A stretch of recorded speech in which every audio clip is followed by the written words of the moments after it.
Hello po mga kababayan, mag-iikot-ikot tayo ngayong umaga kasi medyo malakas dito yung bagyong Christine. In fact, maraming lugar dito sa amin sa Albay at sa buong Bicol region ang binaha. Ipakita ko sa inyo mga kababayan yung mga reports kagabi.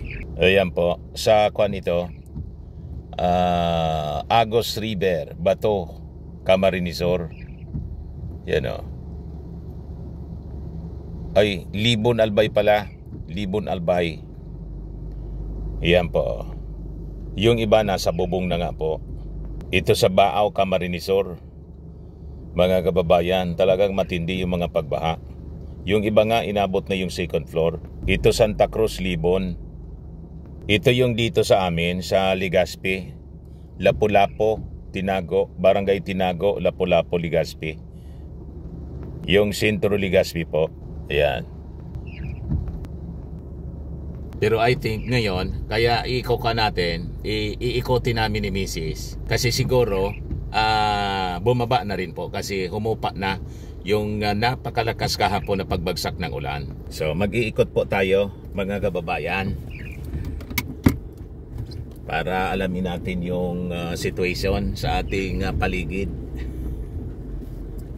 Yan, medyo maambon pa rin, madilim pa rin mga kababayan, napakakapal pa rin po ng tawag dito, kaulapan, at medyo umuulan pa, bumabagsak pa rin po yung ulan dito sa amin. At yung hangin naman po, medyo, kasi typhoon signal number 2 lang naman, hindi man masyadong may mga nakatayo pa nga na mga kahoy sa paligid at mga saging. Yan nakatayo pa naman. May pailan-ilan mga kababayan na natumba na mga kahoy. As you can see sa paligid, ito yung aming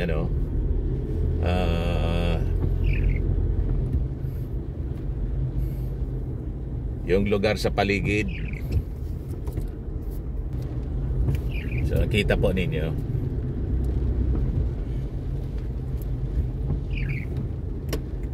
Ayan.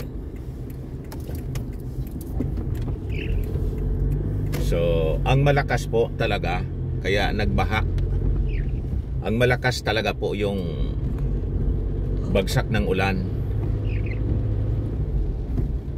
So mag-ikot-ikot kami ni Mrs. para mag-inspeksyon sa paligid po. Alamin natin yung damage sa paligid. Gaano karami yung mga, siguro may mga bahay din maliliit na nasira.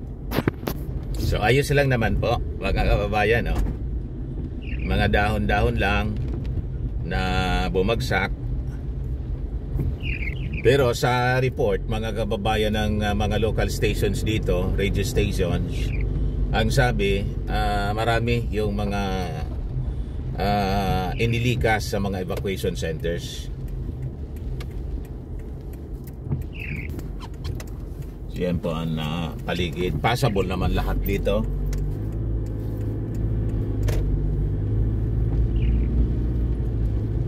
So stormy pa yung paligid namin dito sa lungsod ng Legazpi. So yan po ang nasa paligid. Nagsisipaglabasan na rin po. Anong oras na ba?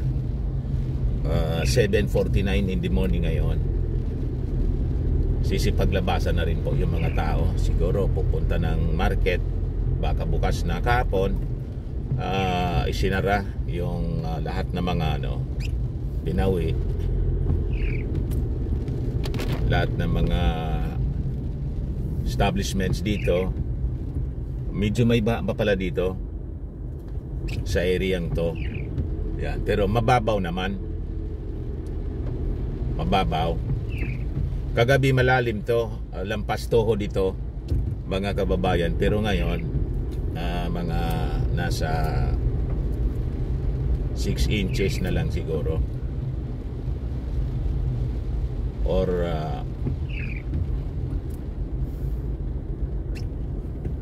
ayan o.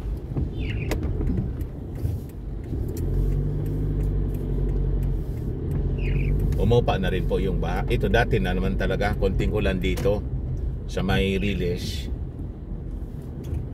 ng PNR. Talagang mababa talaga ditong lugar na to. Yung flood control system dito noong mga nakaraang taon, around 1 billion yung flood control. Matagal na, siguro mga more than 10 years. Sobra. Wala man pong epekto, parehas pa rin. Talagang tumindi. O dito hanggang tuhod pa yata ito. Hindi. Hindi na aabot ito sa tuhod. Ito yung PNR, mga kababayan.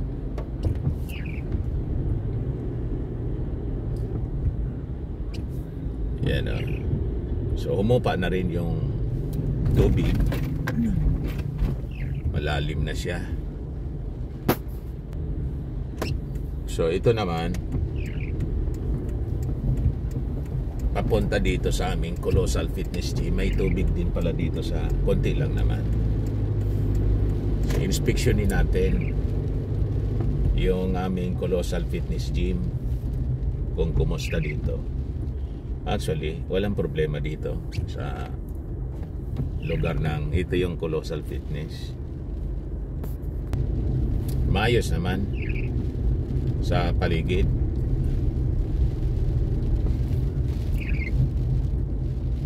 Ito yung Landco Business Park, mga kababayan. Baka mamaya magbukas na sila. So punta tayo doon sa sentro ng Legazpi.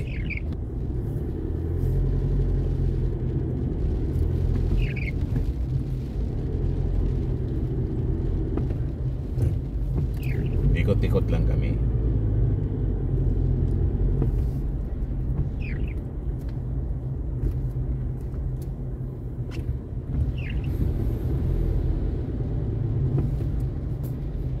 Dito may konting baha pa pala. Diyan sa parting yan, oh. Baha. Yan, oh. May konting baha pa rito. Imperial Court Subdivision. Medyo mga mabababa talaga dito. O, tingnan natin. Dito yata malalim pa yung baha. Tingnan natin kung makadaan dyan. Kadaan naman siguro. Ito yung lugar papuntang Rizal Street.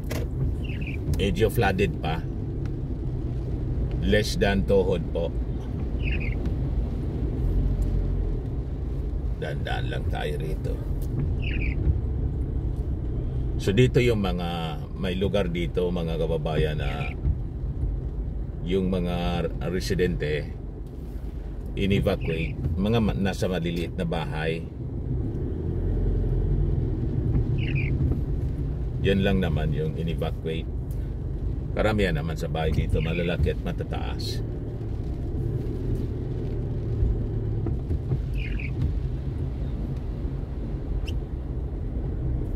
May mga flooded pa pala.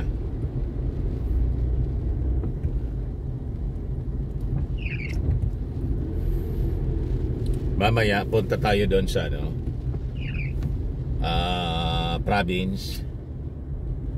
Provincial Disaster sa Albay, Provincial Disaster Operation Center, para may makausap tayo, mga kababayan, at makakuha tayo ng update ng reports dito po sa Albay at saka sa Bicol Region.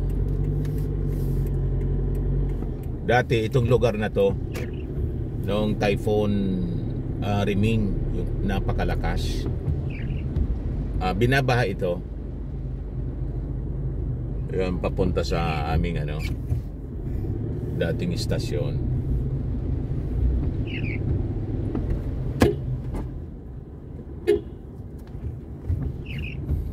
Lagi man dyan pong binabaha, konting ano, kasi mababa. Ito pala, flooded pa rin. Ito yung Barangay Rizal, Legazpi City po, flooded pa rin po siya. Pero passable naman. Siguro less than sa tuhod. Pero kagabi po, lampas to dito. Sabi ng mga ano, sabi ng mga kasama namin sa radyo na umiikot-ikot. So flooded siya. Barangay Rizal, Legazpi. So kailangan hinay-hinay lang dito. Pero kagabi yata hindi ito madaanan. Yung kanina na pinakita ko sa inyong flooded, ito wala na rin. Lapu-Lapu Street. Kagabi at kahapon flooded itong lugar na to. So yan po, makikita ninyo mga kababayan.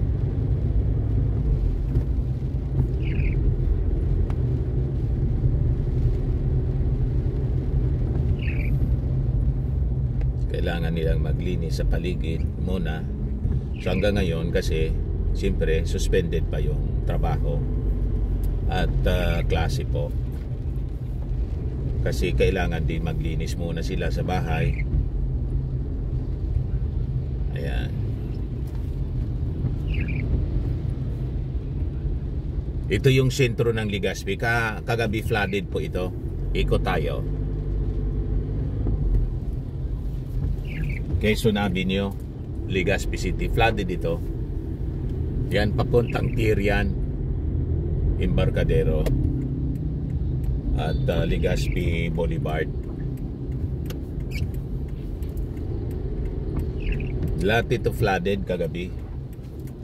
May flood pa nga na konti dito, oh. Sa harap ng mall, LCC Mall. Yan, may bababa muna po. Yan, oh. Flooded pa dyan sa lugar na yan, oh.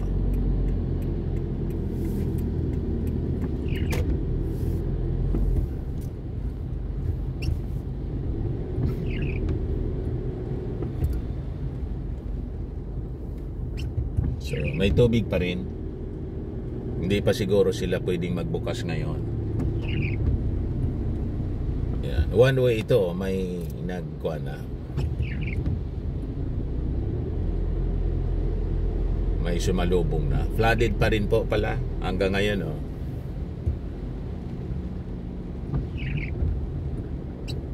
So, ito mismo yung sentro ng Legazpi. Rizal Street, Legazpi City. Gold Street. Yan, oh. Ikot tayo doon. Malapit sa dagat kasi siya, mga kababayan. At pag sumasalubong na, pag high tide, yung tubig dagat sumasalubong, kaya yung tawag dito, yung tubig ulan hindi na makaawas agad-agad, makadaloy papuntang dagat ng mabilis. So yan po, makikita ninyo po.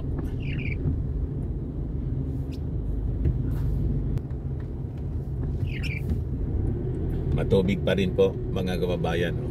Sentro ng Legazpi. Ito yung St. Raphael Church at Rizal Park dito sa kabila.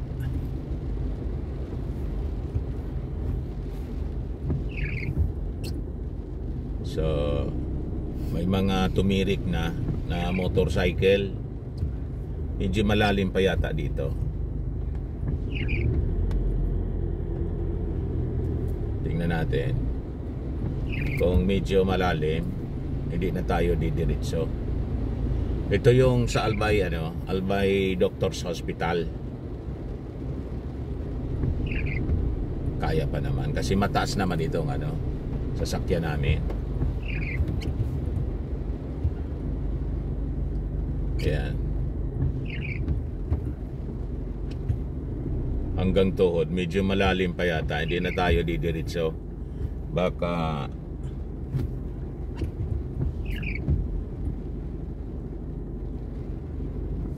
medyo malalim pa yata dito.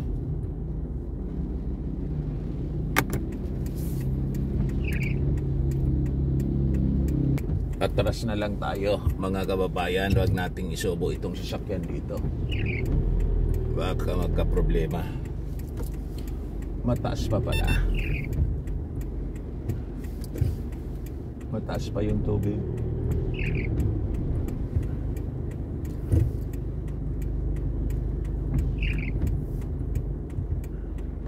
So atras na lang tayo. Parang kaya naman.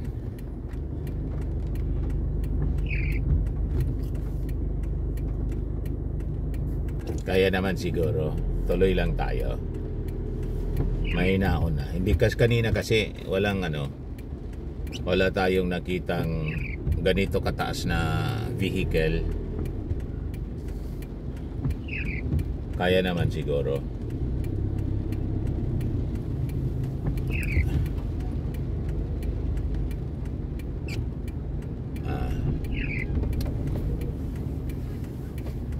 Ay, umatras na rin. Umatras na rin sila.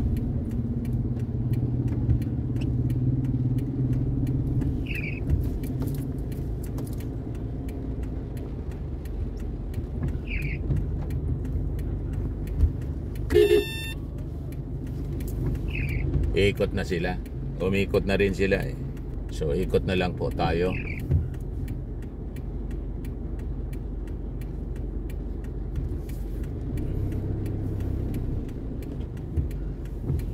Hindi na tayo tutuloy kasi malalim yata.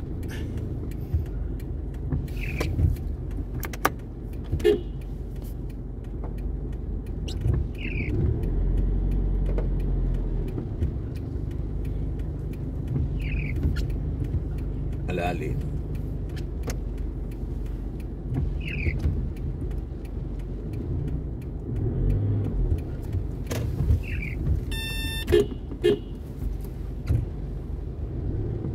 Na tayong tumuloy.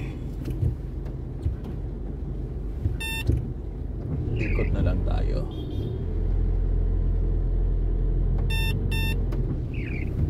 Baka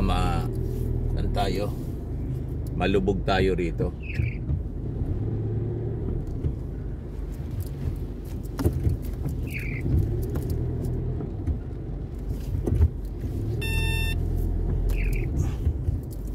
Mahirap na.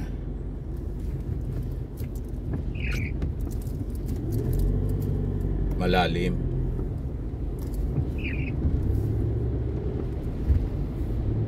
Umuulan na naman. Baka kasi biglang tumas yung tubig dito. So iwas tayo mga kababayan.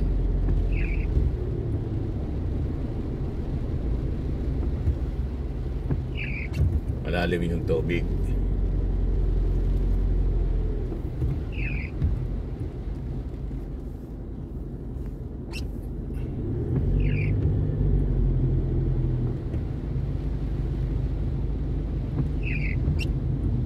One way ito, pero hindi na sinusunod yung traffic. Kasi syempre hahanap ng mababaw. Talaga doon. Binaba talaga doon sa Peñaranda Street.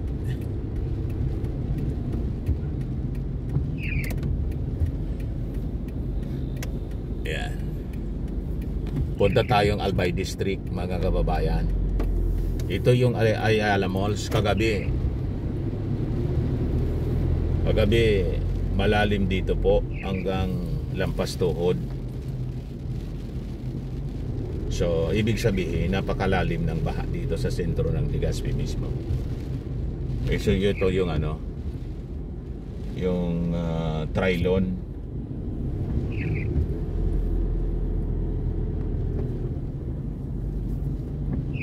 Ayan o.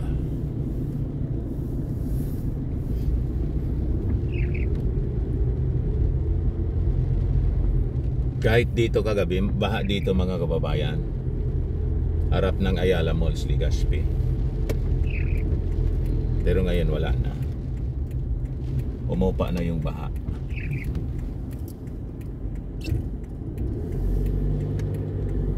Ito dito sa may market, tingnan natin.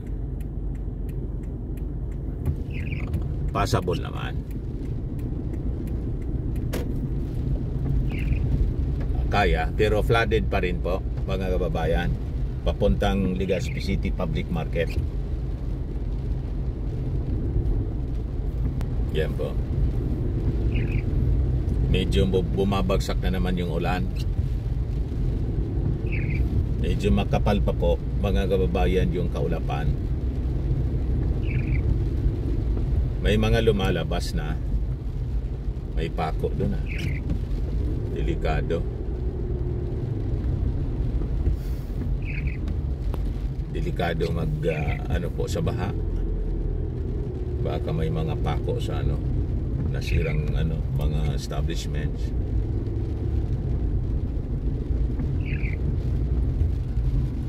Okay naman pala dito sa market Ito yung market. Ito sa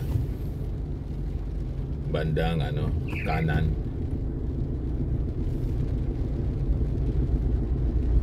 May mga tao na nga.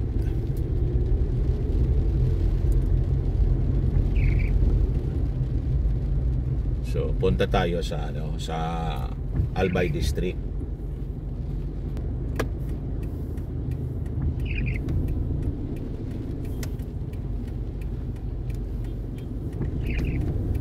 Ito yung Pacific Mall. Yan, Pacific Mall. Lanco Business Park. Dito yung aming Colossal Fitness Gym. Medyo mataas itong konti, kaya ako hindi masyado ito binabaha, itong area ito. Ditong portion lang sa may PNR, sa may Riles. Yan, itong portion na to, binabaha ito, medyo mababa. Nagsisipaglabasan na yung mga tao kasi pasado alas 8 na, 8:10 in the morning dito sa lungsod ng Legazpi sa Pilipinas po. So hinay-hinay tayo dito kasi baha.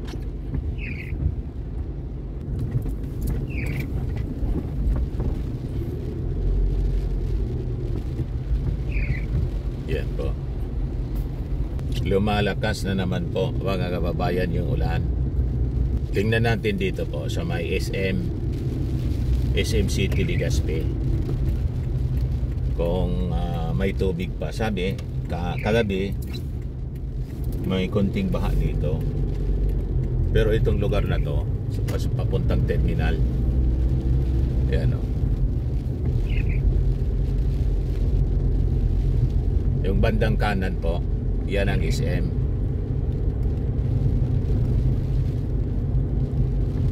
Yan, ito yung SM bandang kanan. Yung yung may Manoy Wilbert Lee, yung tatakbong senador yan ang terminal kasi sila yung contractor dyan, yung company niya, yung nagpagawa niyan.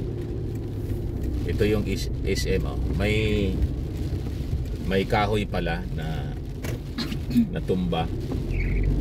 Ayan natumba siya. Ewan ko kung magbubukas sila ngayon. Baka magbukas na sila. Wala man palang baha dito sa terminal at sa SN.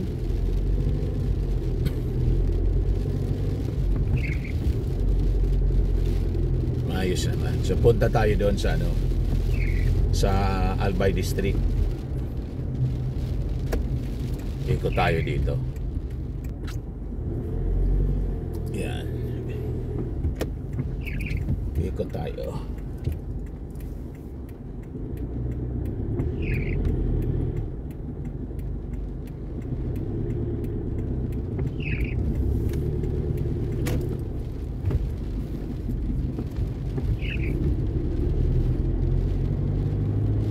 Papunta itong Albay District po.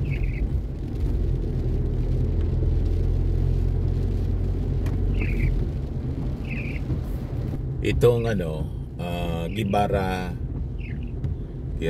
subdivision ba to? Ito. Tama. Dati binabaha to nung panahon. Ewan ko, kagabi siguro baka baha dito. May traffic nga eh. Pero baka passable naman. Baha nga. Baha siya. Passable naman. May nakadaan. Tricycle at kotse. Pwede tayong dumiritso. Kaya naman. Mataas naman yung ating sasakyan. MUX kasi ito. Isuzu MUX.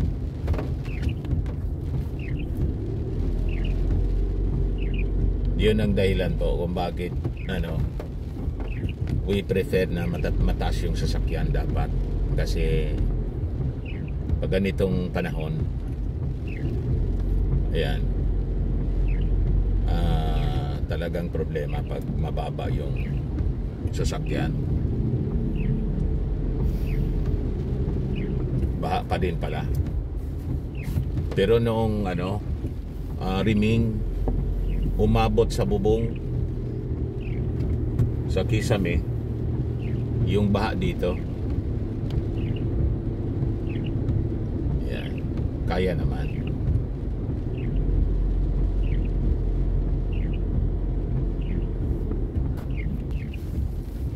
So kagabi yata dito baha pa rin. Baha din dito kagabi kasi maputik po. So ito Rizal Street na to, papuntang Albay District. Medyo mataas dito ng konti ang lugar. Hindi na to inaabot ng baha. Pero nung Riming, kahit dito baha. Yan. Kaya inayos na rin kasi yung mga barangay kabangan nito. Inayos na rin kasi ito yung St. Agnes Academy, yung sa sa kanang parte. St. Agnes Academy to. Marami sigurong mga kababayan nating Bicolano, taga Legazpi na nasa ibang bansa nakapag-aral dito po. Ito yung exclusive school noon for ladies, for women. Pero ngayon pati mga boys hanggang high school lang sila. Nakapag-enroll na rin po dyan. So ito na po yung Albay District, Rizal Street, Albay District, Legazpi City. So punta tayo doon sa operation center ng Albay Provincial Disaster Coordinating Council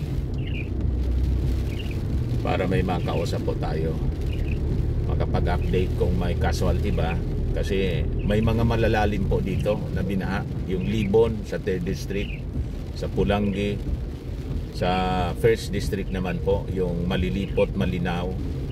Yun ang mga mababang lugar. So kuha tayo ng information.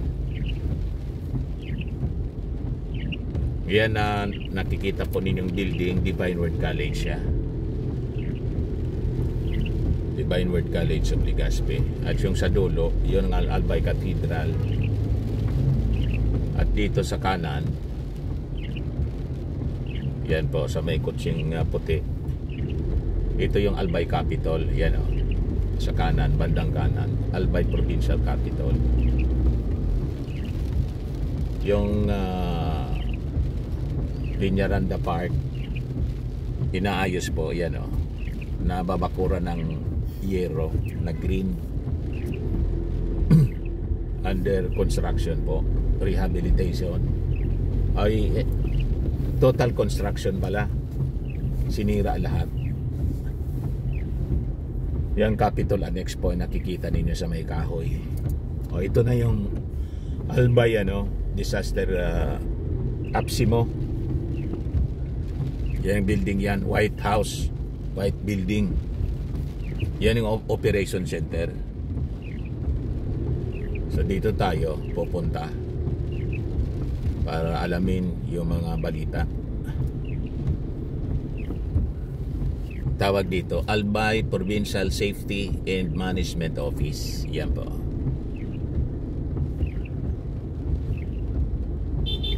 Traffic siguro, maraming nagkukuha ng report. Hanap tayo ng parking.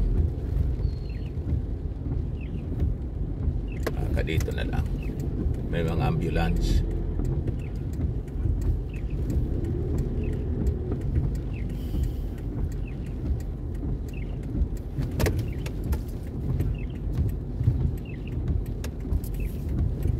One way pala rito.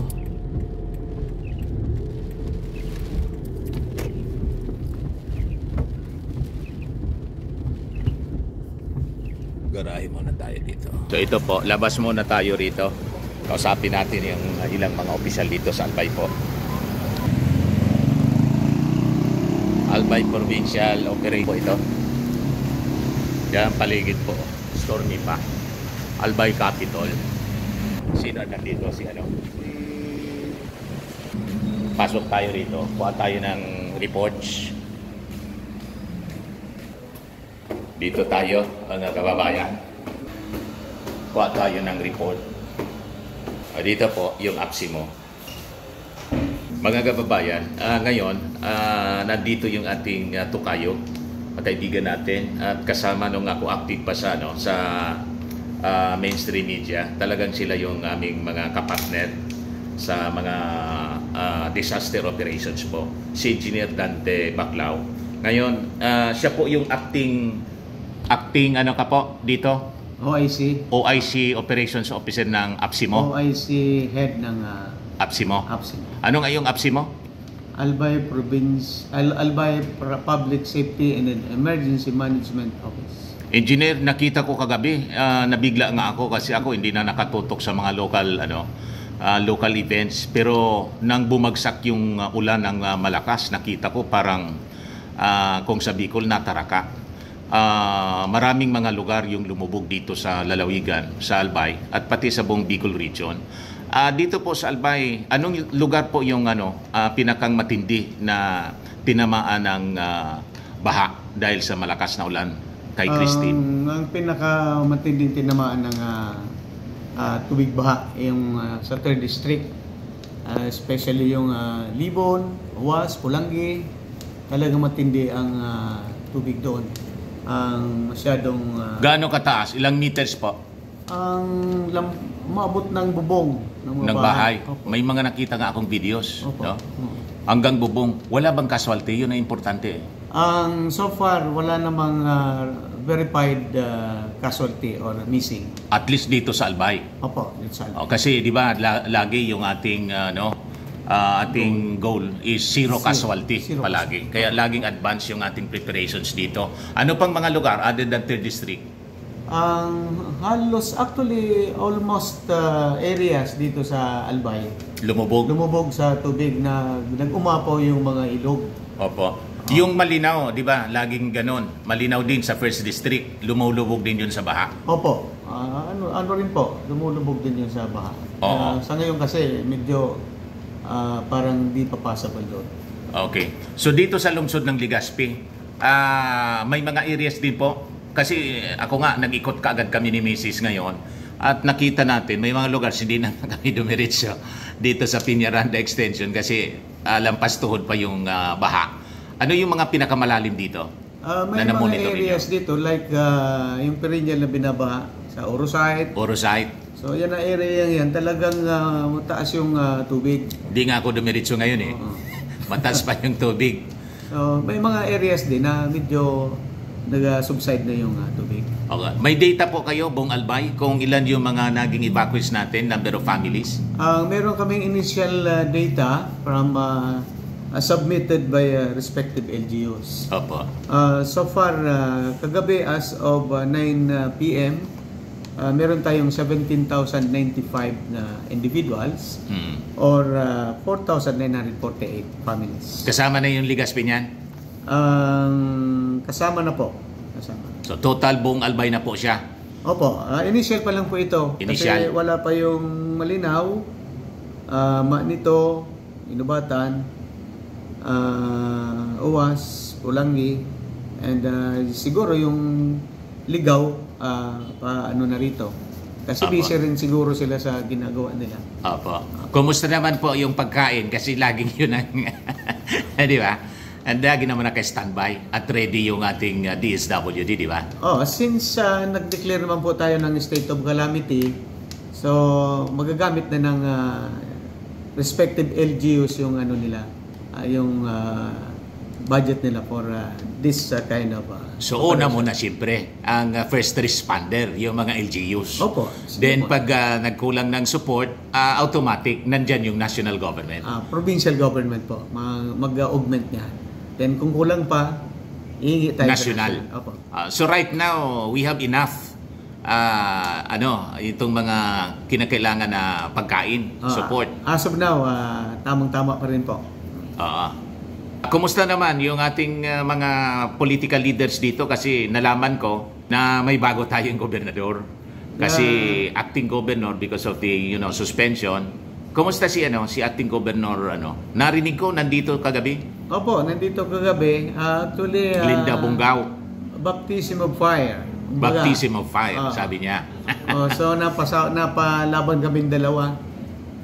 Opo. Nandyan.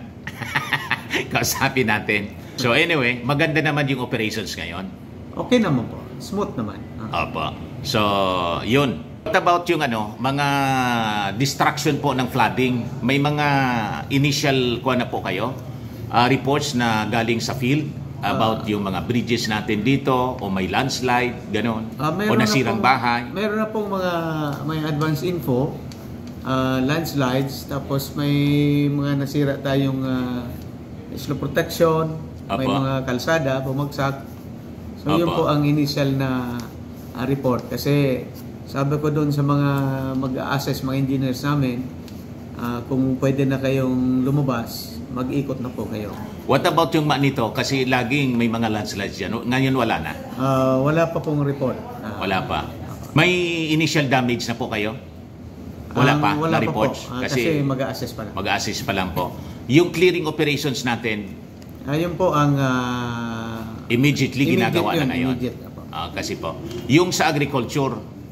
Sa agriculture, nag-umpisa na rin silang mag-assess. Mag-ikot-ikot sa damage sa mga agriculture. Lalo na, siyempre, yung mga tawag sakahan natin. So, nasa assessment kayo ngayon. So, ang importante, wala pa tayong report ng casualty. Yan po. Sana zero uli. Diba? Yung goal natin.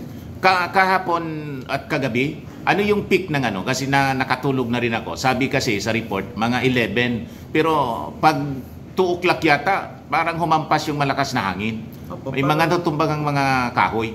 Kasi parang nakapasok tayo doon sa yung langilang sa Bicol, yung pakpak ng bagyo. Nakapasok pa rin kahit lang pa sa atin. Okay. Kasi malawak siya. Yung yung hangin dito, hindi naman masyadong di ba typhoon signal number 2 din tayo? Sa may mga parte ng province like from Rapu-Rapu, First District. Yun ang medyo malakas. So yun ang ina-assess ninyo ngayon, yung extent ng damage. Engineer, maraming salamat po. So balik na po tayo mga kababayan. So that ends our short video ngayong umaga sa ating pag-ikot-ikot. Mabuti naman wala man pong casualty as of this time. Pero sana, sabi ni Engineer Baclao, sana sa pagpasok ng mga reports galing sa mga municipalities, sana walang nadisgrasya. Pero po, talagang dito po, zero casualty ang goal palagi. Kaya umaambon-ambon pa lang po, suspended na agad yung klase, suspended yung trabaho, para yung mga tao naka-safety na sila lahat sa kanilang mga bahay. At yung mga bahay naman po na hindi maayos, yung mga families po na prone sa landslide, sa flooding, dinadala na po sa mga evacuation centers. So ganun ka ready palagi dito po sa Albay. Ako po si Dante Maravillas. Bye-bye. God bless.